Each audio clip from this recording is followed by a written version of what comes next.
Hi audience, అందరికీ నమస్కారం అండి. బాగున్నారా? నేను మీ కాకినాడ కళావతిని. అందరూ ఎలాగున్నారండి? ఈరోజు కొత్త గెస్ట్ తోటి మీ అందరి ముందు ఆయన ఇంటర్వ్యూ చేద్దామని వచ్చాను. మరి ఆ ఇంటర్వ్యూ ఏంటో చూసేద్దామా రండి. మరి ఆయన గురించి చెప్పాలంటే అండి, సెట్లో కష్టపడి స్టేజ్ మీద నవ్వించి తెర మీద అదరగొట్టేస్తాడండి బాబా ఆయన. అబ్బాబ్బాబ్బా, ఆయన నవ్వుంటా చూశారు, అయ్య బాబోయ్ గోదావరి ఫ్లో అండి బాబా. ఆయన పంచులు, ఆయన టైమింగు, ఆయన రైమింగు, ఒక్క మాటలో చెప్పాలంటే జెమినీ అంటే బ్రాండ్ అండి బాబు. అలా చేసేసుకున్నారు ఆయన బ్రాండింగ్. మరి ఆయనే మన జెమినీ సురేష్ గారు. అది కాదండి జెమినీ సురేష్ గారు, మీ పేరేంటండి అంత వెరైటీగా ఉంది? జెమినీ ఈటీవీ, ఆ పేరు గురించి కూతాను చెప్పరా మాకు?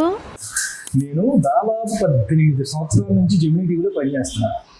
ఆ ఛానల్లోనే ఉండటం వల్ల, అక్కడే తిరగటం వల్ల, అక్కడే యాంకర్ అవటం వల్ల, అక్కడే వాయిస్ ఆర్టిస్ట్ అవటం వల్ల, అక్కడే రైటర్ అవటం వల్ల, అక్కడే డైరెక్ట్ చేయటం వల్ల, అక్కడే ఇన్నాళ్ళు ఉండటం వల్ల నేను జెమినీ సురేష్. మొత్తానికి జెమినీ అంటే బ్రాండ్ క్రియేట్ చేశారు అనమాట మీరు. నిజంగా నా అదృష్టం. ఎందుకంటే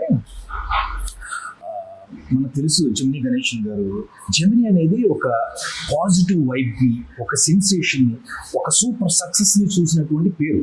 అది నా పేరు ముందు యాడ్ అవటం పూర్వజన్మ సుకృతం. ఒకసారి కోట శ్రీనివాసరావు గారు అన్నారు, ఒరే ఒక సినిమా హిట్ అయితే ఆ సినిమా పేరు నీ ముందు యాడ్ అవుతుంది. సాధారణంగా లైక్ సత్యం రాజేష్, వెన్నెల కిషోర్ అలా. కానీ అదేంటో నిజంగా నేను ఫిల్మ్ జర్నలిజంలో ఉండటం, జర్నలిస్ట్గా, రిపోర్టర్గా అందరికీ కలవటం, ఇంటర్వ్యూస్కి వెళ్ళటం, స్టార్స్ని కలిసినప్పుడు గుర్తు కోసం మన జెమినీ సురేష్ ఏడి, మన జెమినీ సురేష్, జెమినీ ఆ జెమినీ పిలవండి అని ఇలా ఇలా ఇలా ఇలా జెమినీ నా పేరు ముందు యాడ్ అయింది. అందుకు నేను జెమినీ సురేష్.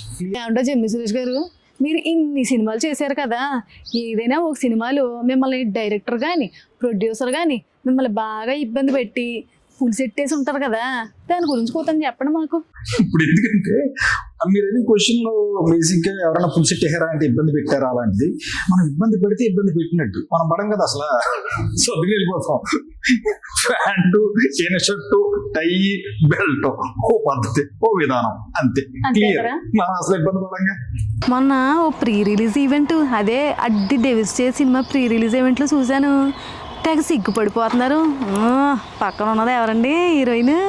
కొంచెం చెప్పరా మాకు. బేసిక్గా నాకు ఆడాలన్న అమ్మాయిలన్న భయం అండి. భయమే. ఆ భయం వల్ల, వాళ్ళ మీద ఉన్న గౌరవం వల్ల, ప్రేమ వల్ల వచ్చిన సిగ్గే అది. సిగ్గు లేకుండా సిగ్గే అది. అంటే సిగ్గుతో కూడిన గౌరవం అంటారని మరి? అంతే కదండి. మీరు భలే బాబాయ్ గోదావరి అంటేనే మరి అట్టే ఉంటదని మరి. థ్యాంక్స్ అండి. సురేష్ గారు, నేను మాట్లాడుతానండి. ఇప్పుడు ప్రతి ఒక్కరి జీవితంలో ఫ్రెండ్స్ ఉంటారు. అలా మీకు కూడా ఫ్రెండ్స్ ఉండే ఉంటారు కదా.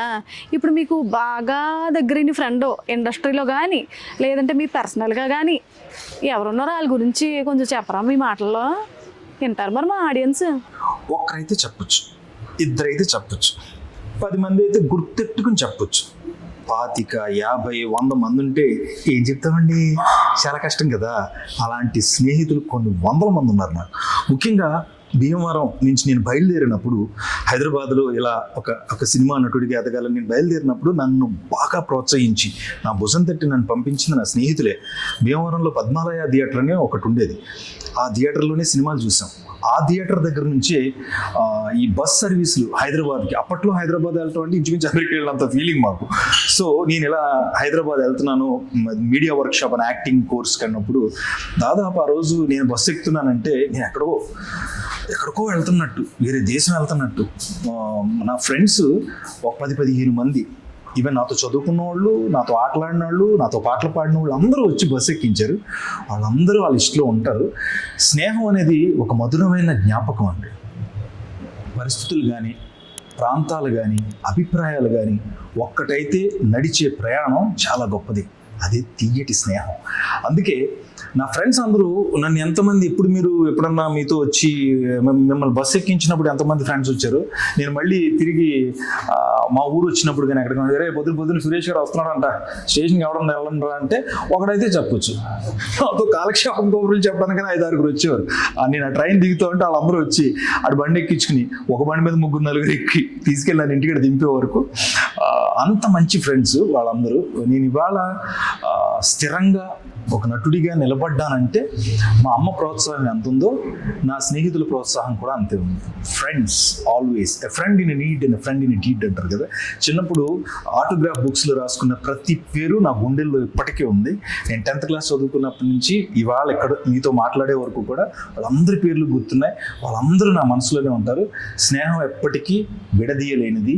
భగవంతుడు కూడా జెమిని సురేష్ గారు, నేను మాట్లాడుతాను, మీరు కోపడకూడదండి. మరి అదేంటంటే మీకు ఓ పాత హీరోయిన్కి ఏదో అఫేర్ ఉందంట కదా, దాని గురించి అది ఎడిటర్ అడగమన్నాడు. ఏదైనా అవకాశం దొరికితే పక్కన మీద తీసేయడమే. అసలు ఎఫ్ఐఆర్ స్పెల్లింగ్ కూడా తెలదు తెలుసా నాకు. ఏమైనా అర్థం ఉందా? ఎఫ్ఐఆర్ మళ్ళీ పాత హీరోయిన్. పాత అంటే ఎంత పాత అండి? బాగా పాత, ఈ మధ్యలో పాత అంటే ఏదో పాత అన్నది కానీ మరి ఏ పాత్ర నాకు తెలియదండి. పాత అంటే పాత అంటే ఓల్డ్, పాత్ర అంటే క్యారెక్టర్. మీకే క్లారిటీ. మీ గురించి ఒక పెద్ద టాక్ వచ్చేసిందండి బయటికి. అదేంటంటే మీరు హీరోగా రాబోతున్నారంట కదా, దాని గురించి మీరు దాయక్కర్లేదండి, మాకు ఎప్పుడో తెలిసిపోయింది. చెప్పండి దాని గురించి కూతంతా. నా డ్రీమ్ అది తెలుసా. ఇప్పుడు వరకు మీరు వేసిన క్వశ్చన్లో అద్భుతమైన క్వశ్చన్ అంటే ఇదేనండి. అంటే నేను హీరో అయిపోవాలి, నేను హీరోగా రావాలంటే అవ్వండి. వాళ్ళు తీసుకుంటూ అవుతాం. ఇప్పుడే నన్ను తీసుకుంటున్నారండి. అందుకని కథలో అంటే సినిమాలో ఉన్నాను ఇన్నాళ్ళు, ఇప్పుడు కథలో ఉండే పాత్ర ద్వారా మీ మధ్యకి వస్తానండి.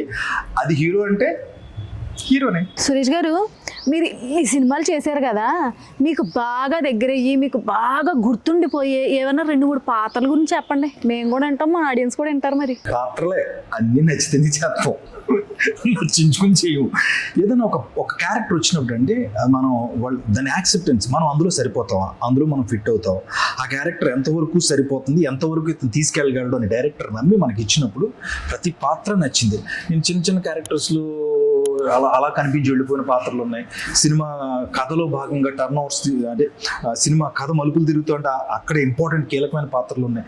చాలా పాత్రలు, ప్రతి పాత్ర నాకు ఇష్టమైన పాత్రేనండి. ఎందుకంటే అక్కడ దాకా చేసేసి అక్కడ అయిపోయి ఫన్ చేసి వెళ్ళిపోయిన కొన్ని సినిమాల్లో నేను గుర్తున్నాను జనానికి. అంటే భలే నవ్వించారు, ఆ డైలాగ్ బాగుందిరా అని రిపీట్ చేసుకున్నారు కదా, అది కూడా నాకు ఇష్టమైన పాత్రే. సో అన్ని పాత్రలు ఇష్టపడే చేశాను.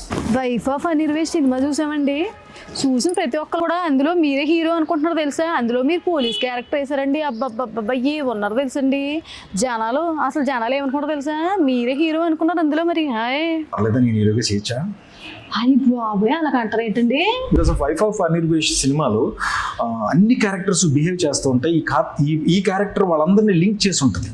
అంటే ఆల్మోస్ట్ సినిమాలో కనపడుతూ ఈ కథని ముందుకు నడిపించే ఒక కీలకమైన పాత్ర, ప్రధానమైన పాత్ర చేయటం వల్ల ఎస్ ఇది ఉంటే ఈ రన్ బాగుంటుంది అనే ఒక ఆలోచన రావటం వల్ల నెక్స్ట్ నేను సినిమాలు చేయడానికి ఒక చిన్న హోప్ ఇచ్చింది. మెయిన్ క్యారెక్టర్స్ చేయడానికి ఆ పాత్ర నాకు ఇచ్చిన డైరెక్టర్ గారికి మనస్ఫూర్తిగా థ్యాంక్స్ చెప్పుకుంటున్నాను. ఇలాంటి పాత్రలు వచ్చినప్పుడు ఆర్టిస్ట్ బయటకు వస్తాడు. అలాంటి అవకాశాన్ని నాకు ఇచ్చినందుకు వైఫ్ ఆఫ్ అనిర్వేష్ డైరెక్టర్ గారికి, ఆ టీమ్కి, అందులో నాకు బాగా సపోర్ట్ చేసిన వాళ్ళందరికీ హార్ట్ఫుల్ థ్యాంక్స్. సురేష్ గారు, మొన్న మధ్య ఏదో ఎలక్షన్లో తిరిగేశారు కదా, ఎమ్మెల్యే కానీ ఎంపీ కానీ సీఎం కానీ ఏమైనా ట్రై చేస్తున్నారా ఏంటి? దాని గురించి కూర్చొని చెప్పరా మాకు. మా తెల్లే మా బంగారమే. మనకి ఎందుకంటే పాలిటిక్స్ ఒకళ్ళు నడిస్తే వాళ్ళ వెనకాల నడవడం అలవాటు, కానీ మనకి పాలిటిక్స్తో పెద్ద సంబంధం లేదు. కానీ బేసిక్గా నాకు పవన్ కళ్యాణ్ గారు అంటే చాలా ఇష్టం. తెలుగు సినిమా పరిశ్రమలో ఆయన ఎన్ని సెన్సేషన్స్ క్రియేట్ చేశారో మనందరికీ తెలుసు కదండి. అలాంటి మనిషి జనం కోసం వెళ్ళినప్పుడు ఆయన వెనకాల నడవాలనే ఆలోచనతో, ఆయన చేసే మంచి పనులు వెనక మనం కూడా ఇంత ఉడతాభక్తిగా ఉండాలనే ప్రేమతో ఆయన కోసం నేను ప్రచారం చేయడం జరిగింది. అంతే. బట్ చెప్పలేము, ఇన్ ఫ్యూచర్ నాకంటూ చాలా చేయాలి, చాలా మేలు చేయాలి, సమాజంలో మనిషిగా మనం పుట్టినందుకు వాళ్ళకి ఎంతో కొంత మేలు చేయాలనే ఆలోచన ఉంది. కాబట్టి ఇన్ ఫ్యూచర్ రాబోయే 10-15 ఏళ్ల తర్వాత మేబీ ఇన్ పాలిటిక్స్. చాలా థ్యాంక్స్ అండి. మాకు ఇక్కడికి వచ్చి మీ యొక్క విలువైన మాటలు మరి గోదావరి నీళ్ళు గ్లాసులో పోసి అలా తాగిచ్చేసారు. సమ్మగా ఉందండి, మాకు చాలా హాయిగా ఉంది. చాలా ధన్యవాదాలండి బాబా మీకు. మీరు ఇలాగే హ్యాపీగా గోదావరి నీళ్లు తాగుతూ గోదావరి యాసను అలాగే పెంచి అంటే మీ మనసులో పెట్టుకుని ఎక్కడికి వెళ్ళినా, ఎన్ని తీరాలు దాటినా, ఎన్ని అమెరికాలు వెళ్ళినా, ఎన్ని అగ్రదేశాలు వెళ్ళినా మన యాస, మన భాష ఎప్పుడు ఇక్కడ ఉండాలి, ఇక్కడ ఉండాలి. మరి కాదు. అది మర్చిపోకుండా మీరు ఇలాగే మాట్లాడుతూ ఇంత ప్రేమగానే ఇంటర్వ్యూ చేస్తూ సక్సెస్ఫుల్ గా అంటే దూసుకెళ్ళిపోండి. All the best. ఆడియన్స్ అదిరిపోయింది కదా ఇంటర్వ్యూ, ఎలాగుంది? బాగుంది కదా. మరి ఎలాగుంటది కాకినాడ కలవతే ఇంటర్వ్యూ అంటే? మరి నెక్స్ట్ మంచి గెస్ట్ తోటి, మంచి ఇంటర్వ్యూ తోటి మీ అందరి ముందుకు వచ్చేస్తాను. అయ్యి బాబోయ్, నా పులుస మరిగిపోతుందండి బాబు. నేను మళ్ళీ వస్తాను మంచి ఇంటర్వ్యూ తోటి. బాయ్.